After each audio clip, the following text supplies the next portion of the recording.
Jason Matthews y era un juego que temáticamente estaba muy bien. Y empezamos a sacar... Esto no es un board game, esto es la frontera del board game con las otras cosas. Pero empezamos a hacer esto. ¿Por qué? Porque llevamos 10 ediciones, vendemos los 2000 al año. Esto es fantástico. O sea, tener un catálogo vivo con un juego tan heterogéneo. Pensad una cosa acerca de Devir. Las editoras francesas hacen un estilo de juego Wii Party, etc. Los alemanes hacen estos juegos euros más o menos complicados. Pero todas las compañías tienen un posicionamiento relacionado con un tipo de público y un tipo de canal y un tipo de... Nosotros no. Porque nosotros, por defecto, como vivimos en un país gitano, como Cataluña, pues allá no había nadie haciendo juegos. Entonces lo que teníamos que hacer era escoger los mejores juegos que hacían los demás. Y como partimos de la base de que a todo el mundo le gusta jugar, pero a todo el mundo le gusta jugar a lo mismo, íbamos haciendo ese repeat, o sea, íbamos escogiendo lo que más nos molaba. Esto nos ha llevado a tener un catálogo ecléctico del todo, que los americanos lo entienden, incluso cuando sacamos producto propio, que va desde el juego infantil hasta el wargame. ¿Por qué? Pues porque hacíamos un poco así de prometeo, en plan, Xavi, ¿has visto esto? Pues cogemos esto que a la peña le va a molar. Y bueno, así hemos ido construyendo el catálogo que tenemos, mucha relación con partners estratégicos, llevamos editando a Hunting Club desde el año 2000, su juego anual euro y tal lo hacemos nosotros, con Cosmos escogemos lo que hacemos, etc. Bien, aquí estamos. Bueno, tenemos de la Board Game los 11 mejores wargames, los tenemos todos, que no se diga. Entonces, ¿qué nos pasó? Bueno, queríamos hacer juegos nosotros también, pero estábamos cargados de complejos de inferioridad y decidimos que solamente podíamos hacer cosas que fueran conocidas en España, una licencia, o que internacionalmente tuvieran temáticas a los que se nos atribuyera cierto tipo de legitimidad. ¿Esto qué significa? Sacamos el Capitán Aletriste, que fue una mierda de lanzamiento, sacamos la Águila Roja, que fue una doble mierda de lanzamiento, sacamos Castellers con Ninja, porque nadie nos puede decir a los catalanes que no puedo hacer un juego de Castellers, y funcionó relativamente bien. Y sacamos un juego sobre el deporte nacional español, que es la Guerra Civil, que ahora acabamos de revisar. Y de esto nadie puede decir que lo sepamos.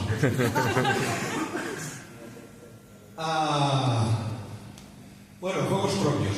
Íbamos haciendo. Teníamos Uriol Comas, no sé si lo conocéis, nos taladraba Xavi a mí diciendo, coged un editor que haga esto. El Xavi no puede llegar a todo esto. Porque sacamos cosas como el Ritus, que estaba bien pero estaba acabado de redondear, el Barcelona, que estaba bien pero estaba acabado de redondear, etc. Y nos trajimos por ahí anda a este hombre, que le dimos las llaves de esto. No nos molestes y haz esto.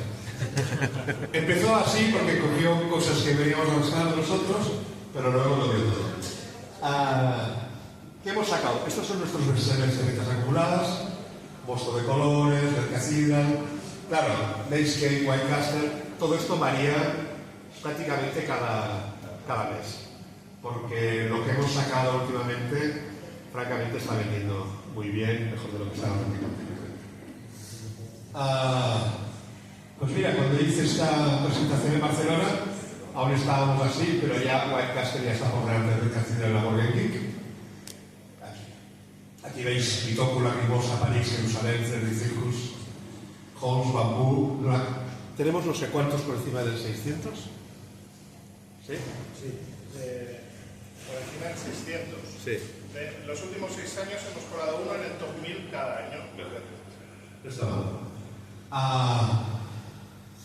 Bueno, teníamos 83.831 juegos vendidos en el 2012. Y esto, a ver, ahora vendemos 1.300.000 juegos al año. Son muchos,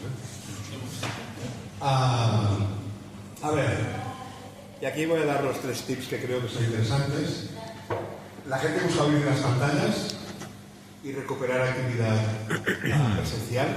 Este siglo se va a dedicar a esto. Y existen otras cosas que nos hace la competencia, como tocar en un grupo rock, el deporte de equipo no profesional, la gastronomía, si hay hacer asado, hay una serie de cosas.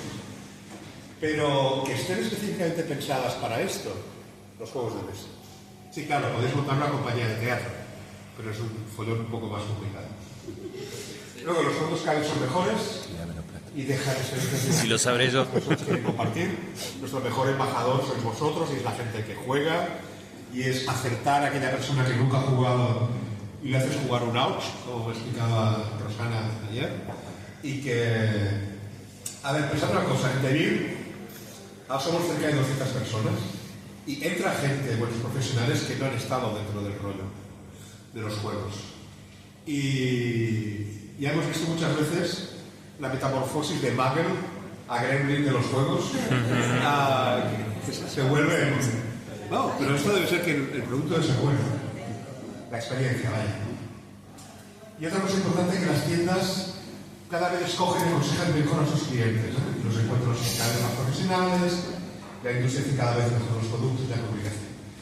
Lo de las tiendas es importante, que la tienda, el core market, debe tender a recomendar no lo que les gusta, sino lo que necesita el cliente.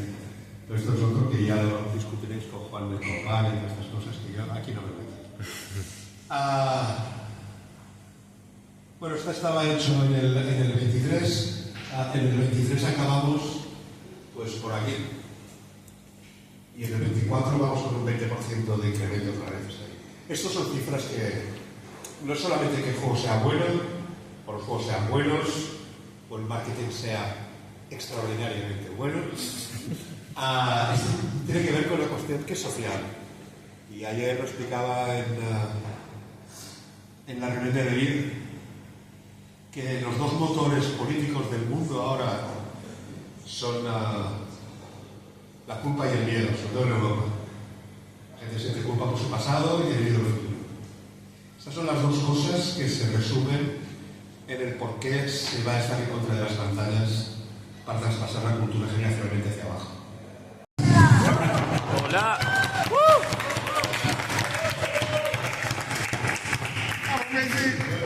Bueno, seguimos adelante en esta maravillosa presentación. Tengo aquí a David Esli, editor de Devir, por favor, un aplauso. San, ahora mismo está el número 1 de la Hotnets de la BGG. ¡Vamos! O sea, somos rockstars. A ver, un aplauso, por favor. ¡Bravo! Y sobre todo a Javier Belizzari y Ariel Di Costanzo, autores de San, un aplauso muy fuerte.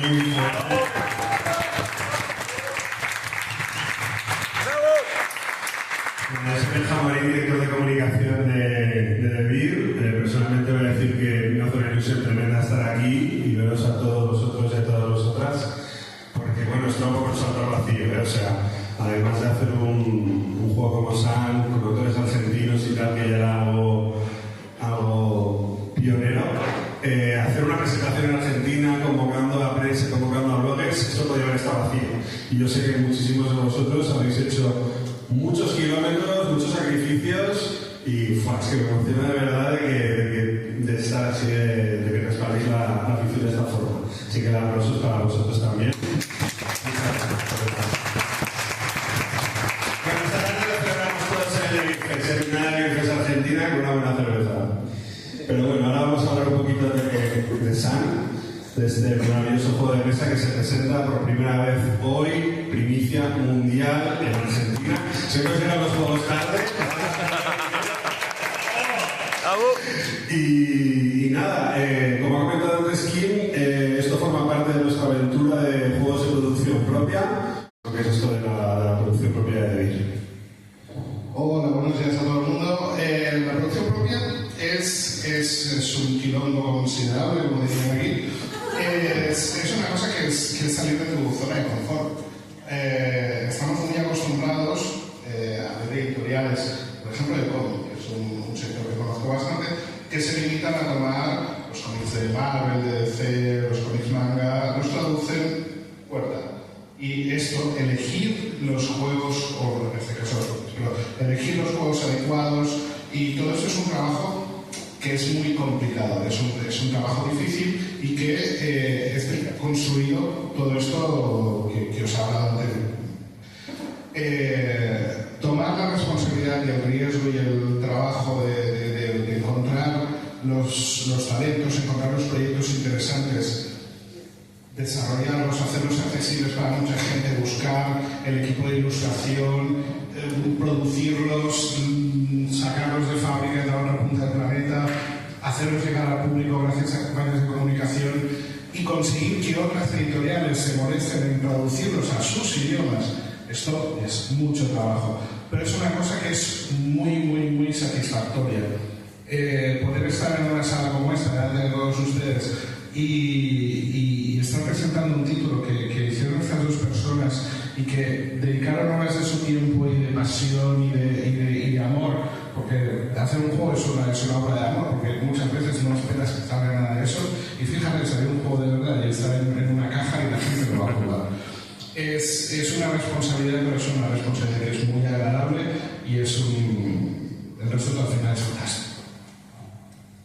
Muy bien, esta aventura de juegos de producción propia hasta donde yo sé, pues comenzó de una forma más modesta y cogiendo, pues autores que caían cerca, pero Devir tiene y tendrá el objetivo de coger autores de todas partes y especialmente potenciar también nuestros mercados que hay perlas escondidas, ¿no? Entonces, este fue un poco el objetivo cuando decidimos ver qué sucedió en el mercado argentino. Sí, yo siempre, hay una frase que tal vez alguien me haya escuchado decir alguna vez: el talento no tiene absolutamente nada que ver con el código postal de una persona, son cosas completamente distintas. Entonces, Devir es el hogar, el refugio de los jugadores allí donde estamos. Entonces, si bien en España pues tenemos una estructura grande que hace mucho tiempo que nos conocen, era una reclamación que los jugadores y los diseñadores tenían hacia nosotros: por favor, ayúdanos a publicar juegos. Nosotros queremos ser la opción que le venga a la cabeza a los diseñadores de todos esos países en los cuales tenemos presencia, en toda Latinoamérica, en Italia, en Brasil, Portugal, incluso en Estados Unidos, ¿por qué no? En los últimos años hemos publicado autores chilenos, mexicanos, argentinos, italianos, españoles, de muchos países, brasileños, con lo cual muchos de estos autores la gente no estaba tan acostumbrada a jugar un juego de un autor incluso español. O sea, el hecho de que en los últimos años hayamos conseguido que la Feria de Essen, el juego más esperado, sea un juego de Devir, sea un juego de Yamadais, o sea un juego pues como un juego como Lacrimosa, como Bitoku, pues todo esto ha sido un trayecto que nos ha llevado hasta aquí. Es un trayecto difícil, pero es un trayecto también muy satisfactorio, y queremos seguir dando voz a todos los autores que están en los lugares más alejados de lo que tradicionalmente siempre ha sido pues el núcleo de la edición y de la producción de juegos de mesa. Muy bien, David. Yo tengo curiosidad por saber cómo fue ese momento, ¿no? O sea, vamos a hablar concretamente de Sun, ese primer contacto, ese juego de camiones que te aparece. Yo tengo muchas ganas de empezar a darles la voz a ellos, porque realmente son los que tienen que contar esto desde su punto de vista.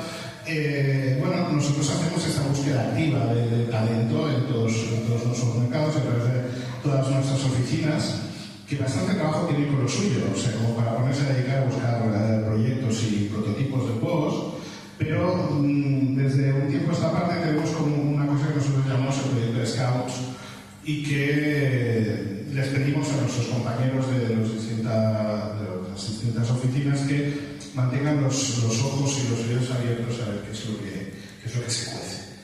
Y de vez en cuando, pues eso nos comunicamos y nos dicen: mira, he visto un prototipo, he visto un proyecto, míratelo a ver qué te parece.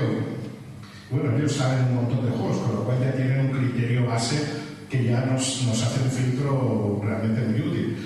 Y Jota me dijo: mira, estos chicos ya con Javier que tiene un proyecto que no he jugado alguna vez y que no pinta mal. Y bueno, vale, de acuerdo, nos organizó un encuentro en TTS, el Tabletop Simulator, y me dijeron, sí, tenemos este juego que se llama V12. Y va, ¿qué significa esto? Dice, es el número de versiones que hemos hecho hasta ahora del juego. Y digo, vale, lo tenemos bien trabajado, que ha ido brillando todo esto, y me presentaron un juego de conducir camiones. Digo, bueno, no es el tema más sexy que hemos propuesto, pero venga, vamos a ver. Y además es un pick-up and deliver. Digo, vamos bien, porque es una mecánica que cuesta encontrarla. Y bueno, jugamos esa primera partida y yo muchas veces me doy cuenta que mi trabajo es decir que no el 99% de los proyectos que me enseñan. Con lo cual, mi primera partida fue, bueno, está bien y vale, ya hablaremos. Y la cosa es que esto es un recurso que a mí me funciona muy bien. Hay dos recursos que a mí me funcionan para detectar si un juego puede ser interesante. Uno es que si cuando lo estoy jugando yo estoy pensando en quién lo va a dibujar o en temas de producción. Es una cosa instintiva puramente.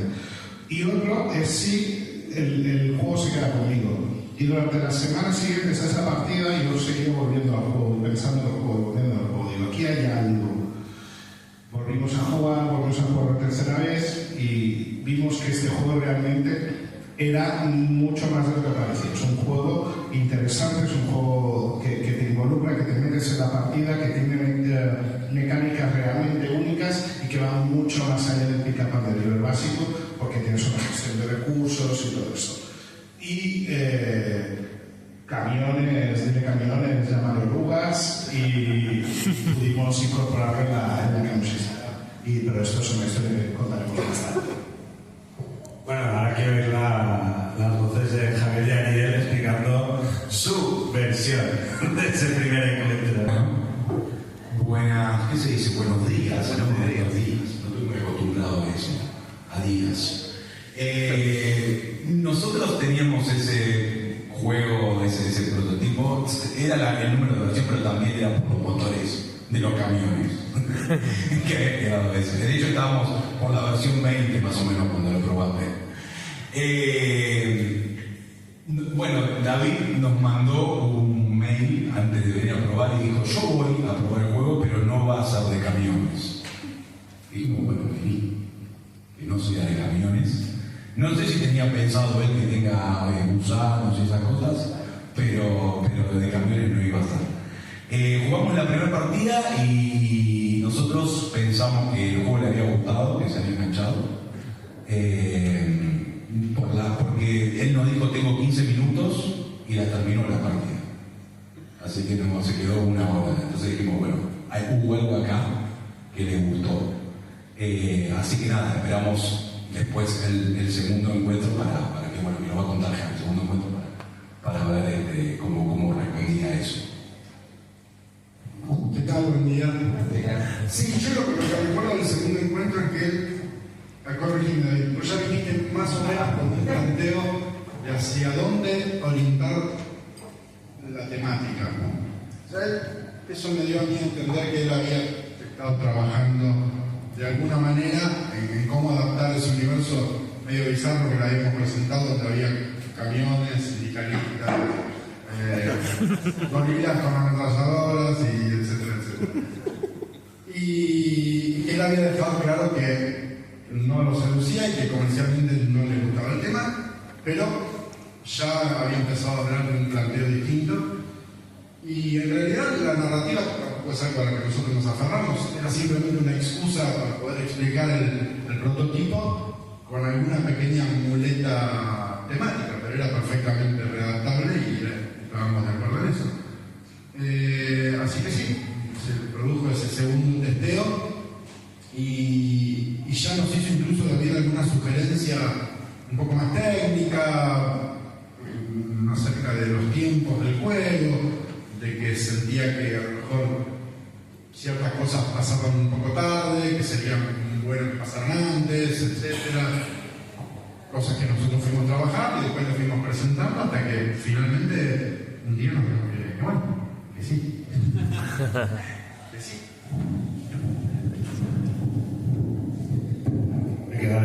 visto que este micro va a ir corriendo. Ariel, Javier, explícanos un poco cómo os unisteis, por qué hicisteis un juego juntos. Básicamente porque yo no sé decir que no. Javier vino un día y me dijo, quiero hacer un juego, lo hacemos juntos, y dije sí. Y ninguno de los dos tenía ni idea de cómo se hacía un juego. Habíamos jugado muchas cosas, pero no teníamos ni idea de cómo encarar un juego. Entonces dijimos, bueno, él me propuso hacer un juego de camiones porque él trabaja con camiones. Y me trajo un tablero que era como un juego de la OCA y me dijo, bueno, hagamos esto. Yo tengo este bosquejo que era infumable y a los 10 minutos agarramos unos tachos en DTS, porque no sabíamos ni usar DTS ni nada, y agarramos unos cuencos que había ahí en DTS y unos peones, no hay libros en DTS, unos peones, y empezamos a movernos en los cuencos que eran las ciudades y probar cómo podíamos hacerlo. Eso, pero básicamente fue decir, bueno, como no sabíamos cómo hacer un juego, tomar el tema, que ahora no me sé si pero tomamos un tema y empezamos a pensar cómo expresar ese tema con mecánicas, o qué mecánicas podían entrar mejor en ese tema. Así que la idea era no meter nada en el juego que no tenga que ver con el tema y que se sienta que eso que estabas haciendo era lo que estaba pasando. Entonces, medio así arrancó. Sí, tal cual. Porque yo le mostré a Jaco, lo primero que compartimos fue era una porquería. Bueno, realmente era una porquería. Y Jaco, que es muy... Todos lo conocen acá, Jaco. Si algo que es políticamente correcto, me dijo, amigo mío, esto es una basura. Pero a partir de esa basura es que hicimos borrón y cuenta nueva y nos entusiasmó el ejercicio de empezar a crear algo. Y bueno, como dice, tiramos 3 fichitas a Tabletop y empezamos a tirar ideas y a tratar de mecanizarlas sin saber cómo se hacía ese proceso. Si es que hay una forma concreta de hacerlo, que creo que no, pero no teníamos idea. Entonces empezamos a tratar de dibujar mecánicamente algunos conceptos que eran un poco efímeros, hasta que se fueron transformando en mecánicas más concretas y después el desafío de cómo esas mecánicas se podían complementar, hasta que un día tuvimos lo que creíamos que era un prototipo que más o menos se podía llegar a mover por sí solo, y decidimos hacerlo testear, y resultó que de los 4 jugadores 2 tuvieron una CB y el resto decidió no jugar nunca más a nada, así que pedimos perdón. Y no, bueno, el trabajo fue muy largo por una cuestión de inexperiencia sobre todo, y de búsqueda constante de hacia dónde llevar el juego mecánicamente, que era algo que nos costaba porque no podíamos prever, no teníamos la capacidad en ese momento de prever cómo iba a afectar a la experiencia general, incluir tal o cual mecánica o disfrazarla de tal o cual manera. Entonces era probar y reprobar y corregir y reprobar y corregir. Más o menos así fue el nacimiento.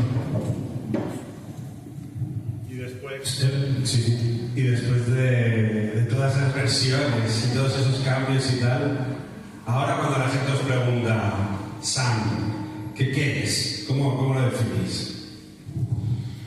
Sun es un juego de pick up and deliver, o movimiento punto a punto, que intentó alejarse de todas las maneras posibles de lo tradicional o del uso tradicional de esa mecánica.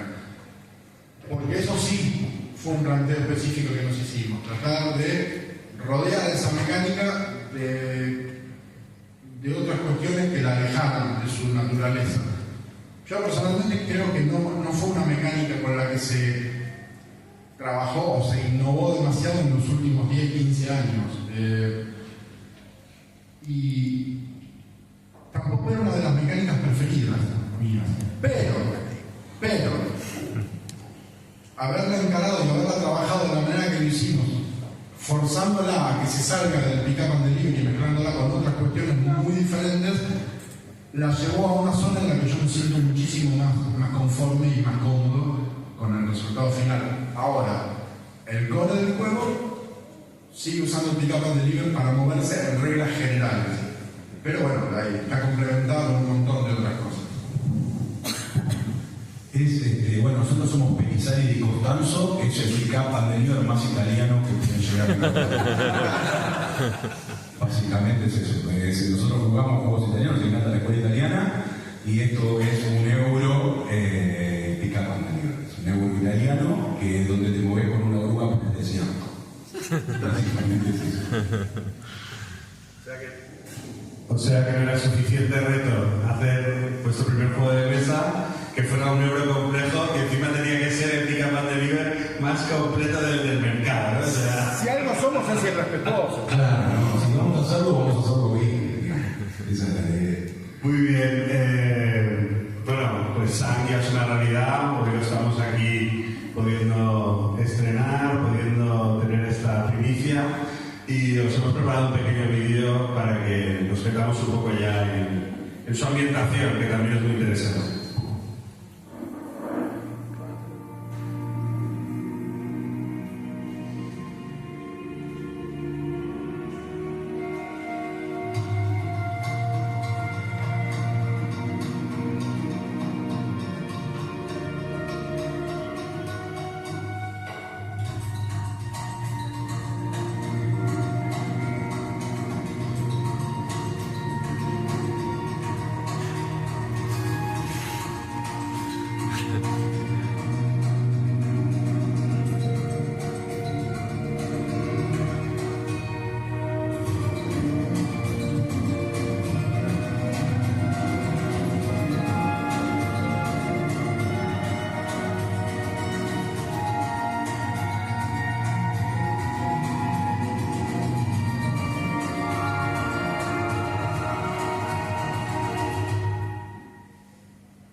Gracias, con suerte esto ya no es pronto, esto ya es ahora, ya lo tenemos entre nosotros, y bueno, como podéis comprobar, el juego ha quedado precioso, y no es que hayamos sido los oportunistas y a raíz del estreno de Dune 2 y de Sang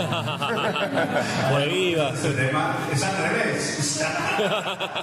Y les dijo, voy a sacar la peli cuando salga Sang. No, pero me gustaría darle la palabra a David y que nos explique un poco qué es este episodio de la Kemushi Saga. Bueno, empecemos desde el principio. ¿Qué es la Kemushi Saga? No voy a asumir que sabéis absolutamente nada, así que empezaremos desde el principio de los tiempos y lo haré breve. La Kemushi Saga es lo que a mí me gusta definir como un paraguas temático en el cual puedo albergar juegos que nos llegan, que mecánicamente son muy interesantes, pero que temáticamente a veces renquean un poco. El primero de ellos fue Silk, que era un juego que originalmente era un juego de pastores de ovejas, pero en mi opinión el mundo ya tiene suficientes juegos de ovejas, de zombies y de turno. Eso ya está hecho, ya lo tenemos superado, con lo cual vamos a buscar temas interesantes, vamos a buscar temas que se salgan de lo habitual, y como suele decir Joaquín, la batalla está en el discurso, juegos que nos permitan hablar de temas distintos y que nos permitan llegar más allá de lo trillado y lo ya jugado mil veces. La Kemushi Saga está claramente inspirada y homenajea a los universos de Hayao Miyazaki, de las películas de Studio Ghibli, y que a lo largo de los juegos ha ido creciendo y ha ido tomando entidad propia, bebiendo de estas fuentes y de muchísimas otras. Y nos ha permitido hacer un experimento muy extraño de metanarrativa. Es una cosa como muy snob, pero claro, lo he hecho yo, entonces será muy a eso. Que nos permite estar narrando la historia temporal de un universo fantástico, y cada juego nos enseña una pequeña viñeta de qué es lo que está pasando a lo largo de esta cronología fantástica. Vemos, y siempre las orugas están presentes de algún modo, y como me decía aquí antes el compañero, realmente la oruga, que es el símbolo del cambio, de la evolución, este universo también evoluciona a lo largo de los años. Entonces, en el punto más antiguo, miles de años antes de que la humanidad caminase por la Tierra, tenemos a Ritoku, donde encontramos un bosque denso, frondoso, como esto que hay aquí fuera, todo lleno de espíritus naturales y como todo muy puro y muy limpio. pasa el tiempo, pasan miles de años, llega Yokai Sketch y el hombre y los espíritus del bosque entran en contacto por primera vez. Hemos tenido un juego bastante complejo como Bitoku y ahora tenemos un juego súper accesible como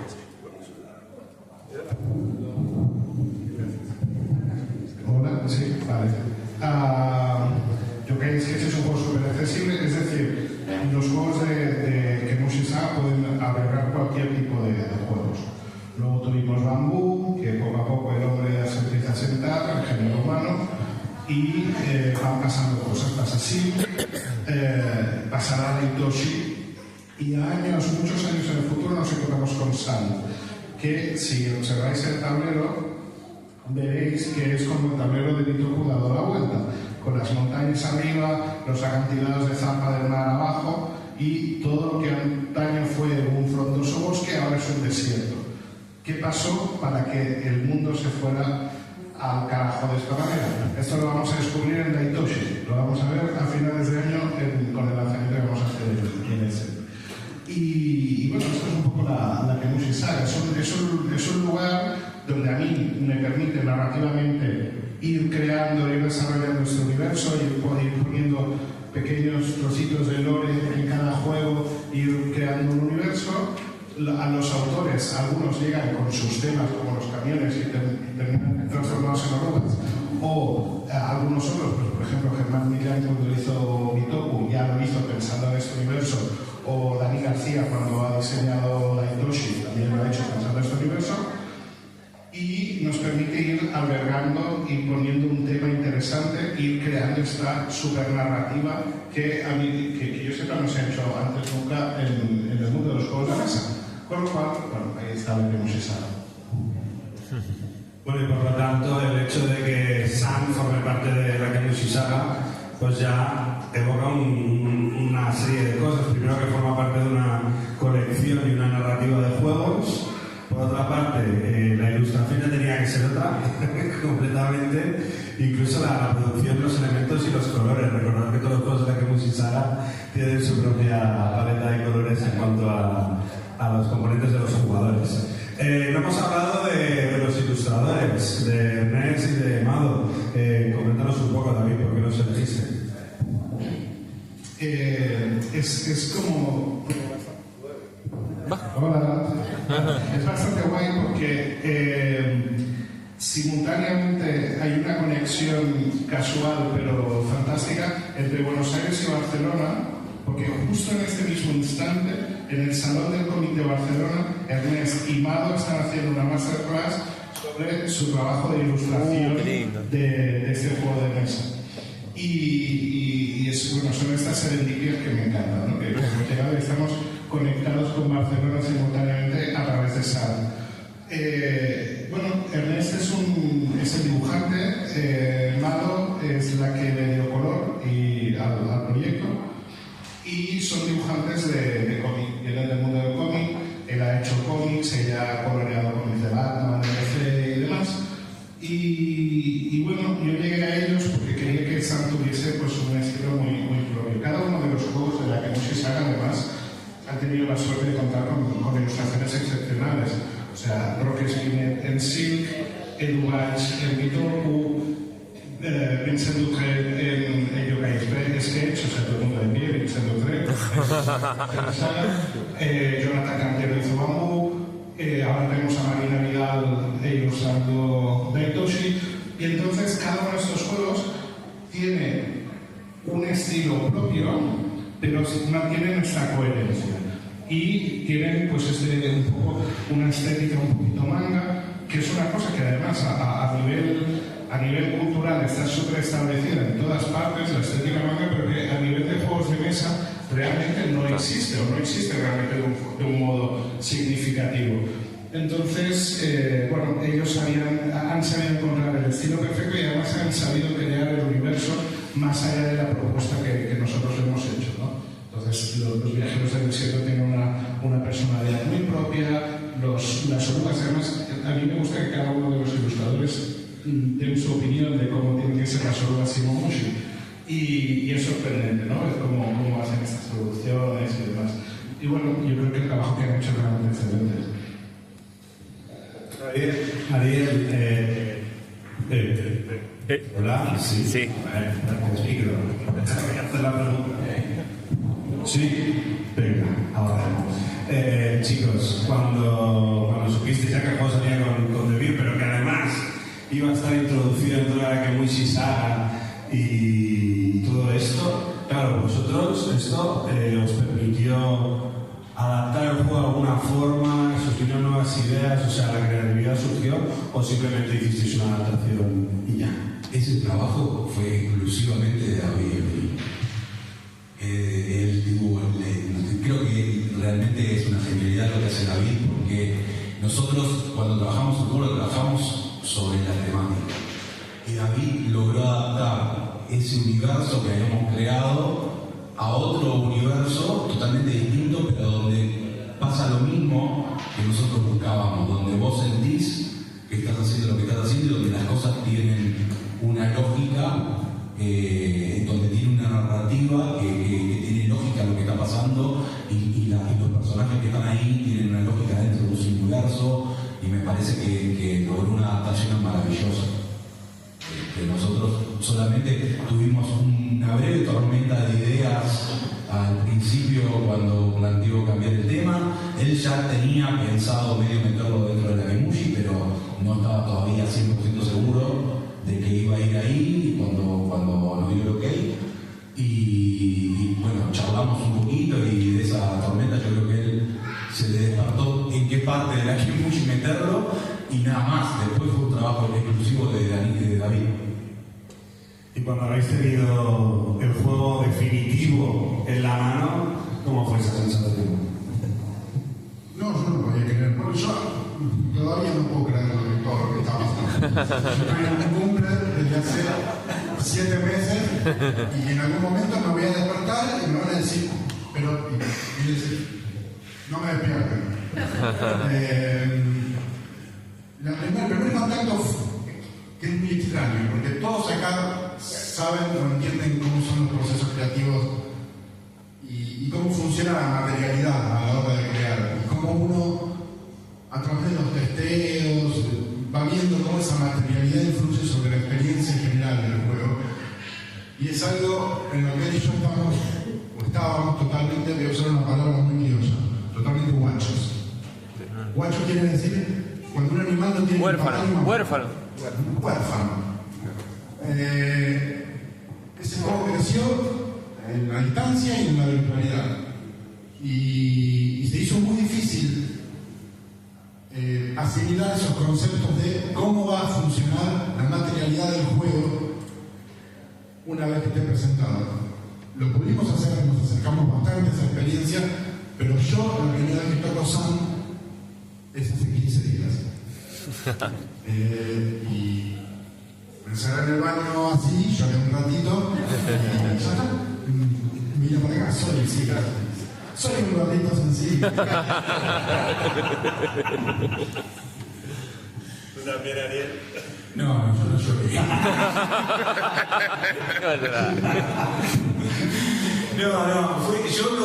No sé cuándo fue. Mi bien llegó a Argentina, creo que, no sé, ha tardado un mes, 2, ¿no? Más o menos. Me llamó Jota, que realmente, a ver, Sam no existiría si no fuera por Jota, dijo un aplauso. ¡Jota! ¡Jota!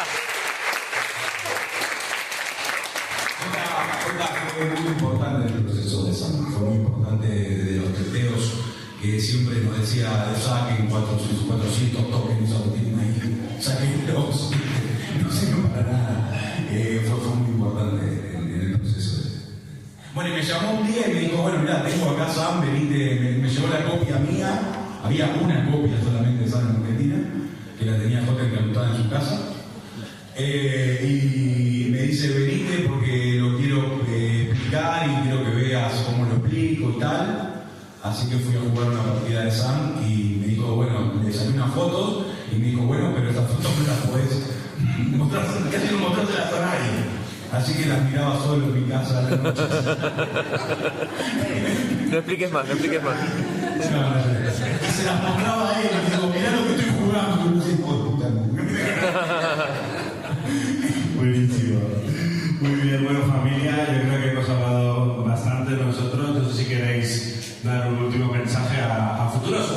San, Ariel y Javier, algo que queráis recomendar, un pequeño tip. Sí, puedo decir dos cosas. La primera es, San no es un juego de una partida, tiene una curva de entrada, la primera partida es tutorial. Y la segunda es en San, cuando arrancás es mejor hacer un mal negocio que no hacer ningún negocio. Esas son dos cosas que puedo decir, pero puedo pensar. Me parece un buen consejo. Yo un consejo táctico o estratégico no le voy a dar. Sí le voy a recalcar lo que él dice. Es un juego que es como una cebolla y que partida tras partida vas a ver que hay más maneras de hacer puntos, maneras más complejas de hacer puntos y maneras de hacer aún más puntos. Pero en la primera partida todo esto no lo vas a ver. En la segunda vas a empezar a verlo y en la tercera vas a ver que en las dos partidas anteriores lo hiciste mal. Paciencia y denle para adelante y ojalá lo disfruten como yo disfruté haciéndolo.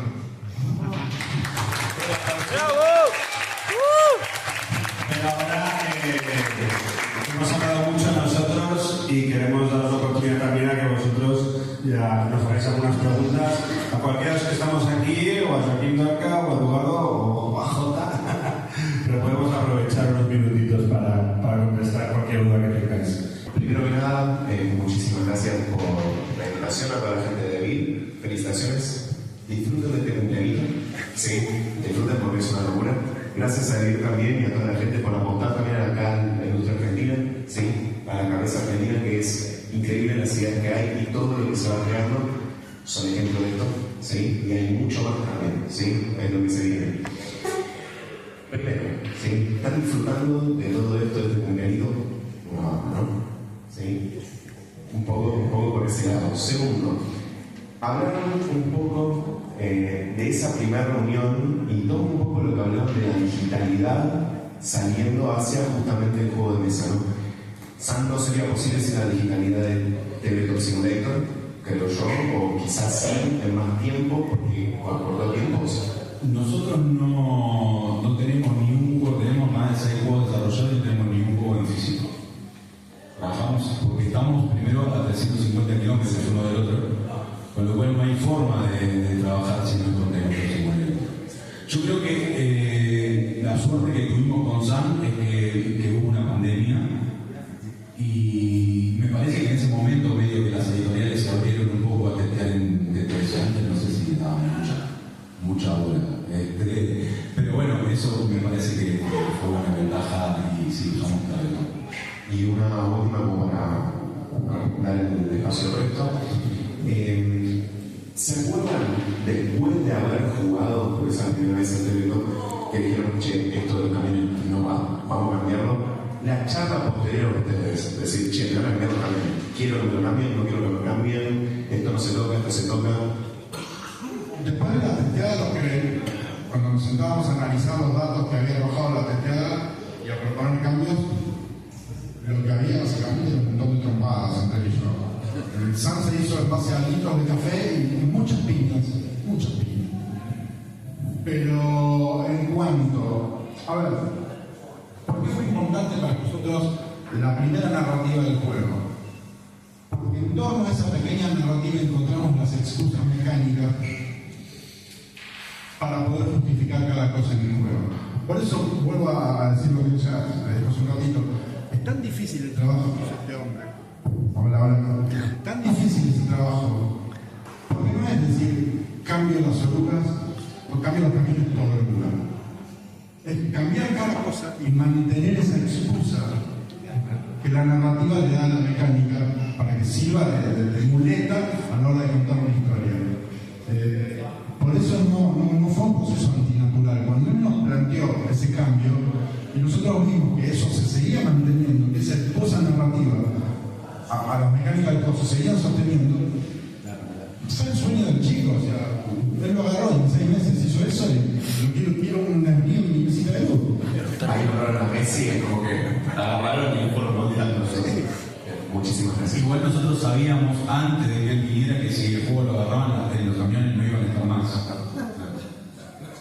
Hola Jaco, hola Javi, hola a todos en general. Yo tengo 2 preguntas, yo ya lo sé, pero también la gente no lo sabe. Viven en 2 ciudades muy distintas y muy lejos una de la otra. ¿Cómo se conocen? ¿Quién los presenta? ¿Cómo llegan cuando ya la pandemia a trabajar juntos? cuáles son las dificultades que me la proponiste antes, hablando del todo eso. Y después, acá quería preguntar, vos dijiste que cuando jugaste el SAR te quedaste pensando durante la semana en cosas sobre el juego. Me gustaría saber bien cuáles son las cosas que te gustaron, cuáles no, o sea, como más preciso en esas cosas que quedaron, si podés, ¿no? Ser más puntual en cuáles son esas cosas. Bueno, nos conocimos en una orgía. Mi amor, yo te puedo explicar eso. No, nos conocimos por el programa que hacía Javi, nos conocimos por Daniel Ludens. Yo había visto una entrevista que le habían hecho de Nicolás, ¿sí era? Javi Negro. Sí. Bueno, claro, Javi Díaz se le veía, yo no los conocía, no sabía que tenían un podcast acá, miraba los canales españoles de YouTube y les hicieron una entrevista y yo vi como que eran dos rosarinos con nada, que estaban con dos fósforos intentando hacer un programa. Y entonces dije, bueno, voy a apoyarlos y les hice un video publicitario, un video de introducción al programa y ahí empezamos a charlar. Y sí, después lo conocí personalmente en una Geek Fest, que se hizo en el Colegio San José, y vino así introvertido como es, y se me paró al lado y me miró y yo miré y dije, o me habla o me roba la billetera. Y me habló, hizo las dos cosas en realidad. Y no. Sí, a ver, ¿por qué después de conocernos decidió salir esta cuestión de hacer algo juntos? En realidad fue un accidente.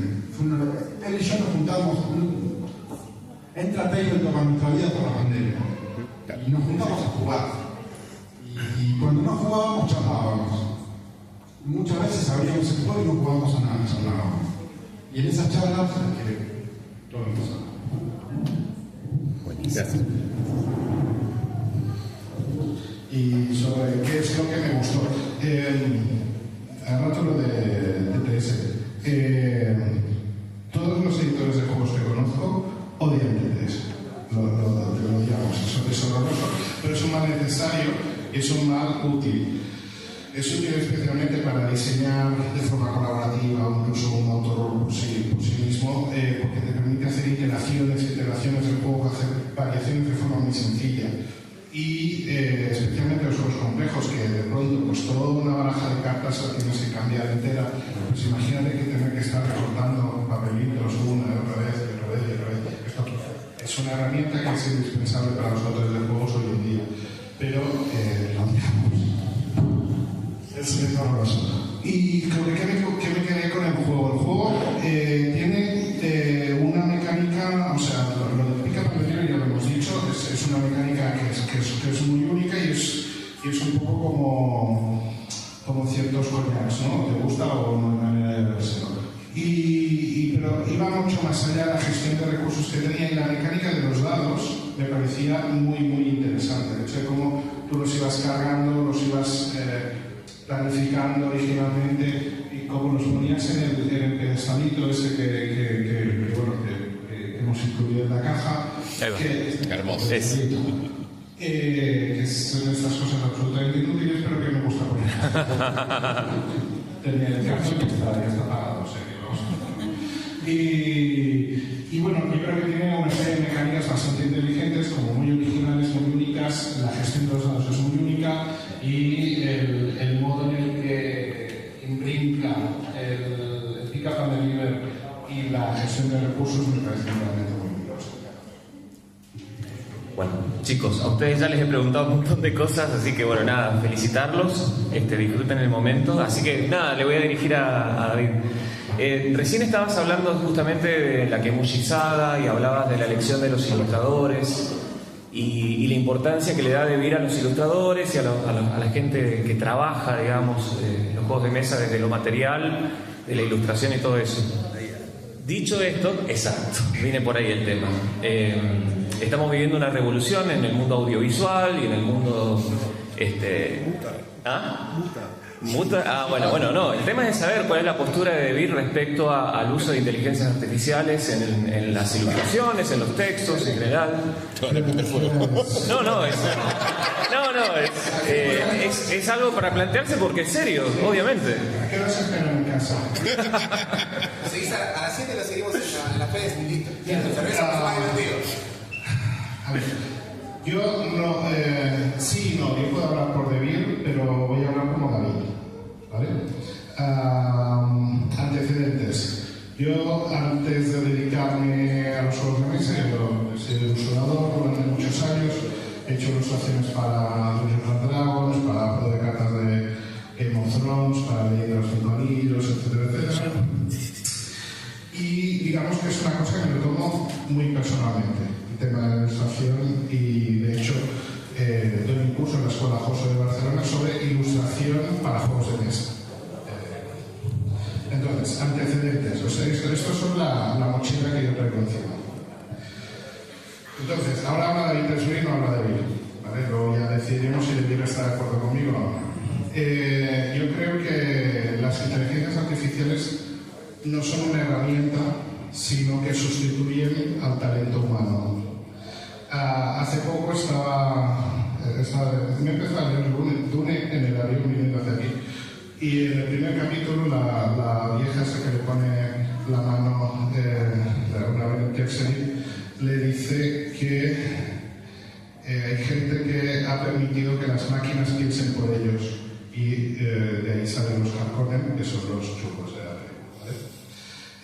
Las inteligencias artificiales tienen varios problemas. Tienen problemas legales, éticos y sociológicos, a mi entender. Problemas legales se han alimentado a través del arte existente creados por personas sin reconocer su trabajo y sin pagar por el trabajo que está ahí, voy a decirlo, robando para alimentar estas inteligencias artificiales. Representan un problema ético porque estamos utilizando el trabajo de esta gente sin reconocerlo, y lo estamos haciendo porque es gratis, y mira qué bien.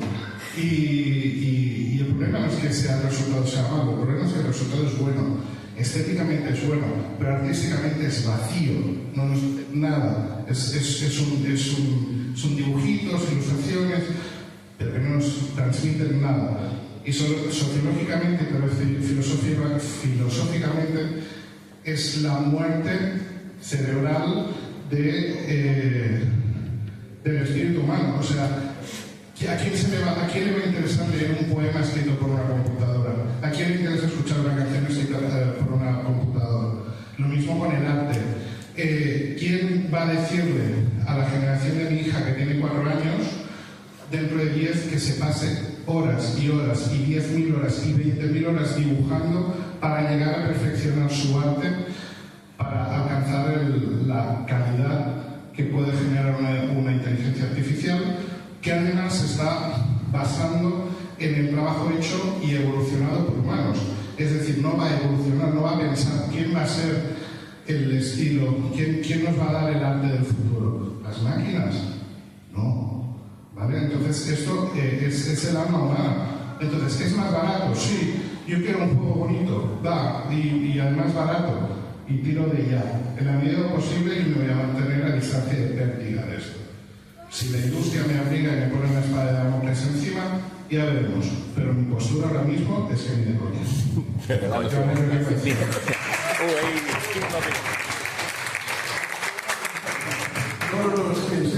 de pie.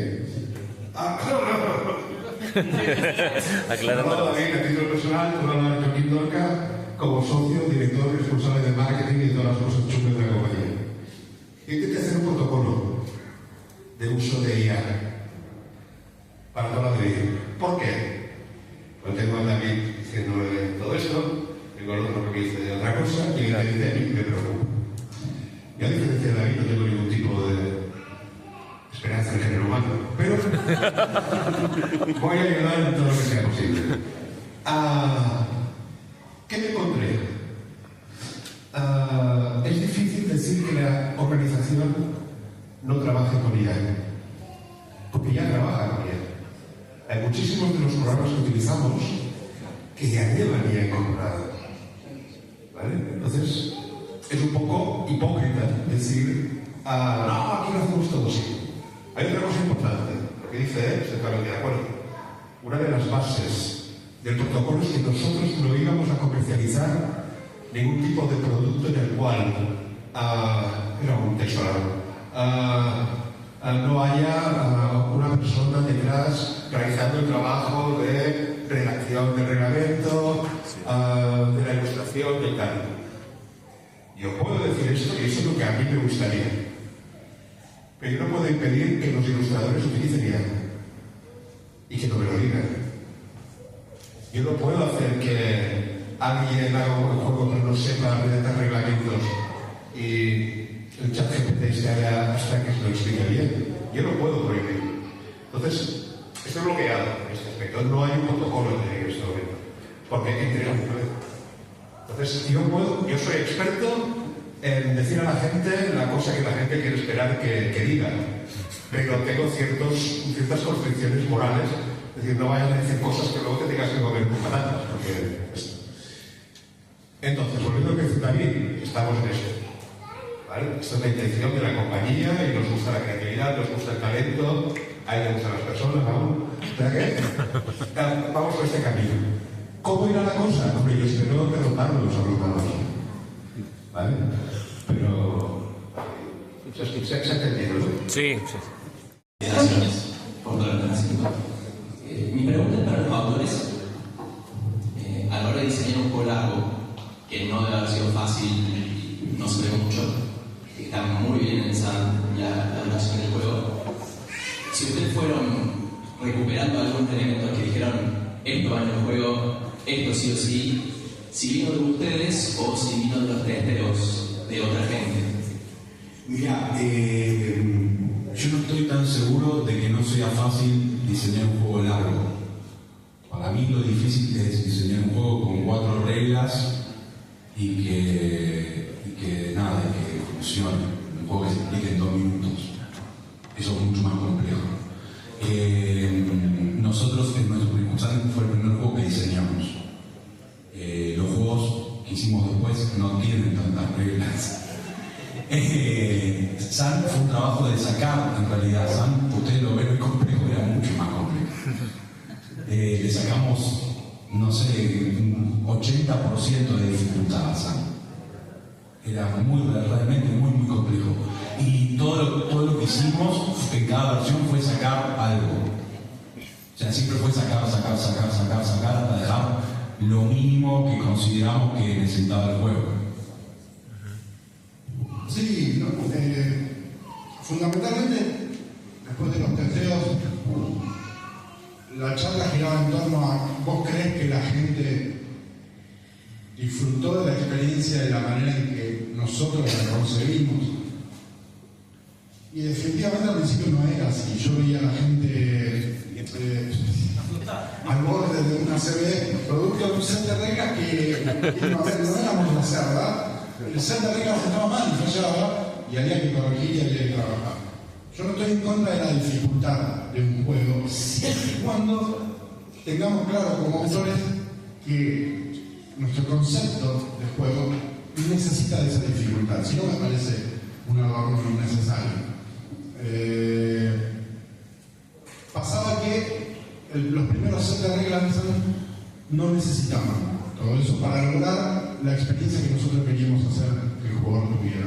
Por eso fue hacer un juego plagado de cuestiones y empezar un proceso sustractivo en el cual íbamos sacando, hasta que nos dimos cuenta o sentimos íntimamente que si seguíamos sacando ya no era la experiencia que nosotros queríamos transmitir al jugador. Y es eso. Y queda para la expansión. Primicia.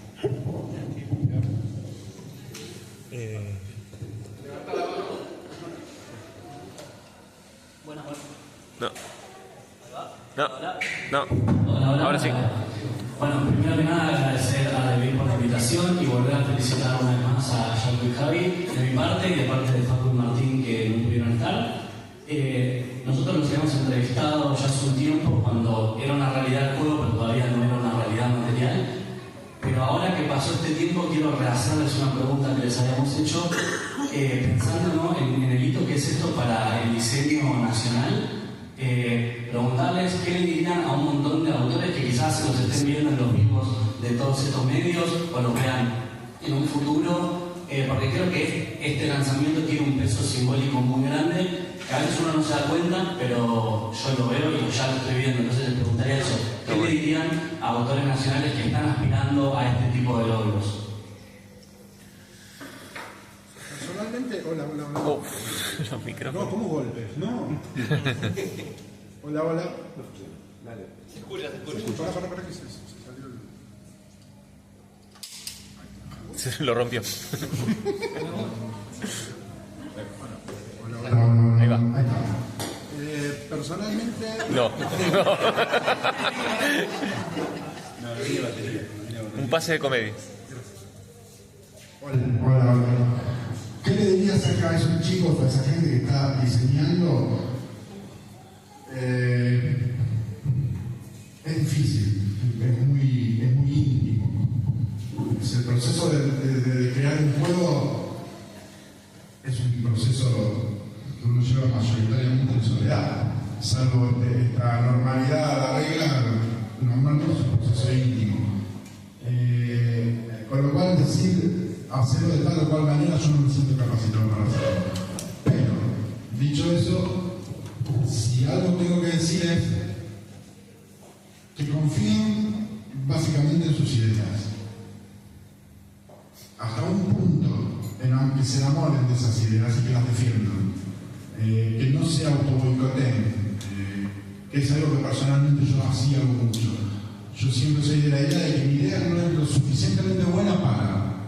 Y soy mi primer detractor. Y es muy malo eso, es muy malo. Entonces, ya que todos ustedes me están regalando esta sesión psicológica, lo voy a decir, no se boicoteen. No. Hay gente que sabe mucho para venir y decirte esto está bien, esto está mal, o creo que esto está bien, creo que esto está mal. No lo hagan ustedes.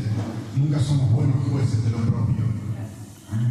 Dejen que, como buena expresión artística, los jugadores juzguen su obra y después, si alguien tiene que transformarlo en un producto, hay gente que sabe hacerlo y ya les va a decir lo que tienen que hacer.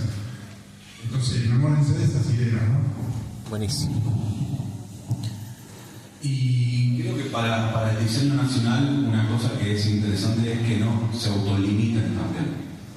Porque muchas veces pasa en los diseñadores argentinos que dicen no puedo poner más de 2 tokens porque si no, o 2 fichas porque me sale una fortuna hacerlo, y eso hace que el juego por ahí que podía haber sido un 10 termine siendo un 6, porque limitaste la creatividad por una cuestión económica. Y si vos le pones esas 2 fichas más, quizás una editorial te lo agarre y diga esto está bueno, y si no las tiene, quizás no pasa eso. Si me permitéis, voy a complementar un poquito esto. Lo que han dicho ellos, todo es verdad, no han dicho ninguna mentira. 2 cosas. 1, disfruta diseñando, diseña para ti, para tus amigos. Una vez hayas hecho esto, si quieres ir más allá con tu proyecto, dáselo a gente que no sean amigos tuyos y que lo jueguen por su lado. No estés ahí pegando la brasa y anticipándose a las jugadas y explicándolo todo. Hacer el mejor reglamento que puedas y que lo juegue otra gente y que te den feedback. Escucha el feedback desde la humildad, ¿vale? No te enamores de tus propias ideas y sigue pensando que esto lo haces para ti, ¿vale? Y lo que dicen de los materiales es muy importante, o sea, voy a partir de la base que nadie sabe nada de lo que cuesta producir un juego de mesa. Por lo tanto, no te coartes, haz lo que tengas que hacer, métele lo que necesites y ya llegará, si llega un editor a decirte, no, esto lo vamos a recortar, esto lo vamos a cambiar. Simplemente eso. Hola, buenos días, ¿cómo están? Bueno, mi nombre es Daniel, de la Asociación Argentina de Juegos de Mesa. Bienvenidos a De Vida Argentina. Sí. Y bueno, es un reconocimiento para mí, porque recién estaba mirando el video que compartieron, que lo vi también en Facebook, pero le encontré como esta vuelta esperanzadora, ¿no? Cuando termina de sacar el juego y nace la planta, y lo relaciono desde mi visión como maestro, sí, profesionalmente soy maestro, en esta esperanza que también ustedes como diseñadores traen al mercado argentino, justamente como decía Juli, esto es un hito importante y bueno, quería rescatar eso, así que agradezco enormemente todo este trabajo. Muchas gracias.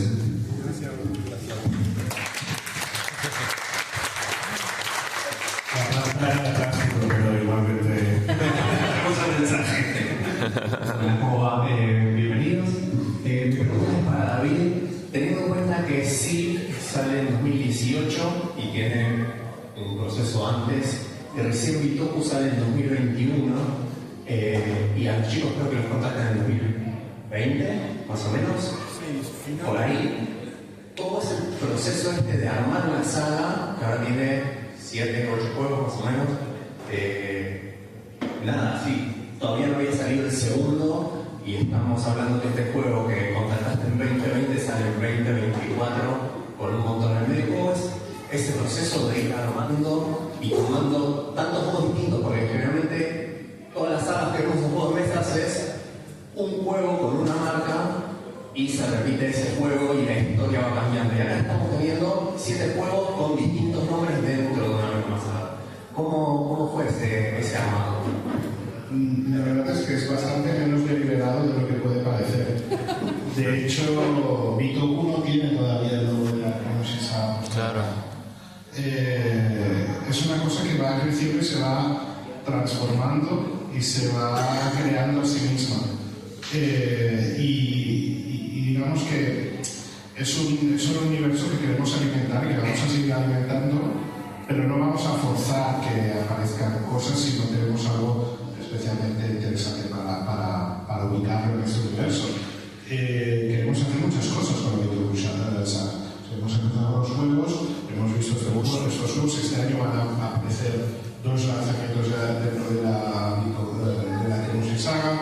El año pasado aparecieron Bambú y la expansión de Bitoku. El año que viene, por ahora, no hay ningún juego todavía, ¿vale? Ya veremos qué pasa. Puede que haya un póker, puede que haya un juego grande, puede que haya un juego de rol, puede que haya un cómic, puede que haya una serie de Netflix, qué sé yo. Tiró la serie, Sí, ojo. Y bueno, no hay un mastermind detrás como con toda la historia trazada.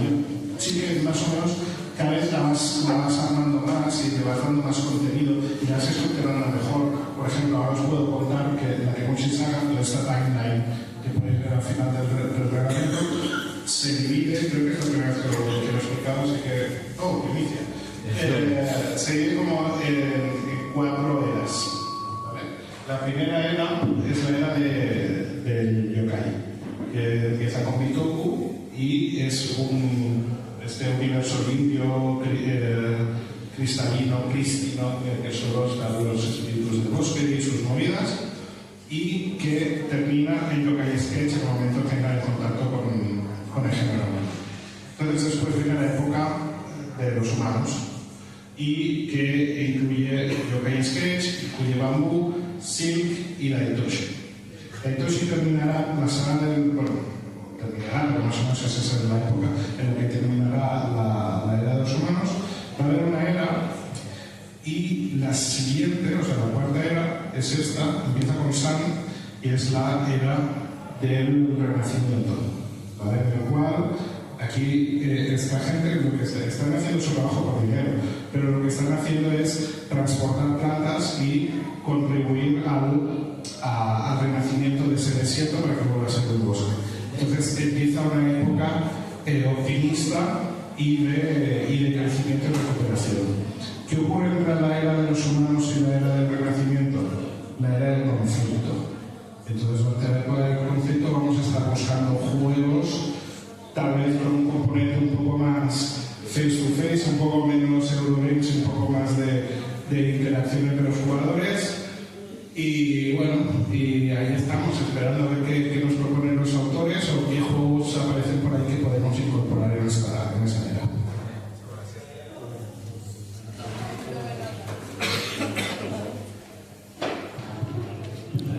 Yo tengo una pregunta. Yo también.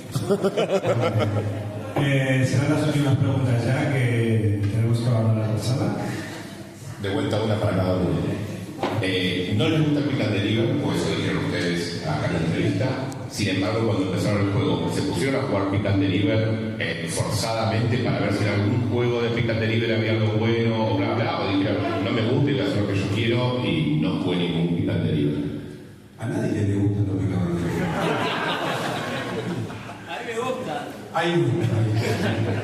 El Flower es un pick and deliver, a mí me gusta. Para que hago la pregunta y así ya lo dejo y contestan. ¿O no? No sé. No. Mirá, investigamos, no nos pusimos a jugar, pero investigamos sí todo lo que había y qué mecánicas se utilizaban, eran todas muy ameri. ¿Les gustó alguna? ¿Cómo? ¿Les gustó algún juego de todos esos que buscaron? A mí particularmente no. A ver, no es que no me guste el pick-up, hay que sacar esta cuestión de a nadie le gusta el pick-up. El pick-up es una mecánica. Eso es tan ridículo como decir, no me quita la vuelta una cara. Vamos a rodearla de un contexto. Pick-up yo creo que fue una mecánica en la cual se experimentó poco. ¿Ok? En la cual se vino usando de manera casi exclusiva en juegos como el Oráculo de Delfos, por decir algo, que es un juego que me gusta, pero siempre careció de mecánicas complementarias que la llevaran a otra cosa o que potenciaran lo que un pick-up and deliver me puede dar. Pasa que al concepto de juego que nosotros teníamos le vino muy bien. ¿Qué mecánica se les ocurre rápidamente en 3 segundos si yo les digo hay que llevar mercadería de un sitio a otro? Ok, intentamos de muchas maneras buscar otras mecánicas y volvíamos a esa, porque es su naturaleza. El tema es cómo la rodeamos de un juego que le dé un aire fresco, que la saque de su estándar. Ese fue el desafío. No me gusta, digamos, no le cargo ningún tipo de estigma a la mecánica. Bueno.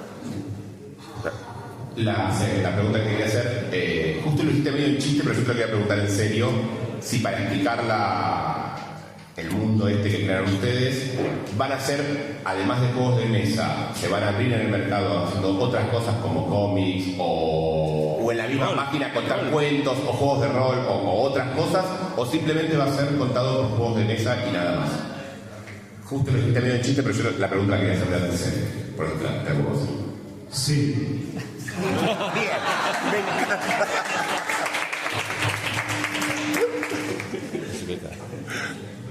Bueno. Última pregunta, pues. Bueno. No, yo quería preguntar a propósito de que, bueno, hablábamos de los juegos de mesa como una actividad social y al mismo tiempo, creo que, no sé si todos, pero el 90% de los juegos de la cocina propia de Vir tienen modo solitario.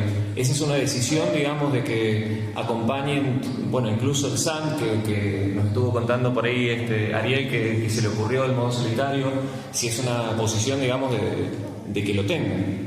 En la medida de lo posible sí, no es imprescindible porque si el juego no lo permite igual, y en la medida de lo posible siempre invitamos a los propios autores del juego a hacerlo. Si no les da, pues buscamos a alguien, siempre consenso con los autores del juego, porque creo que esto no lo hemos hecho en ningún momento.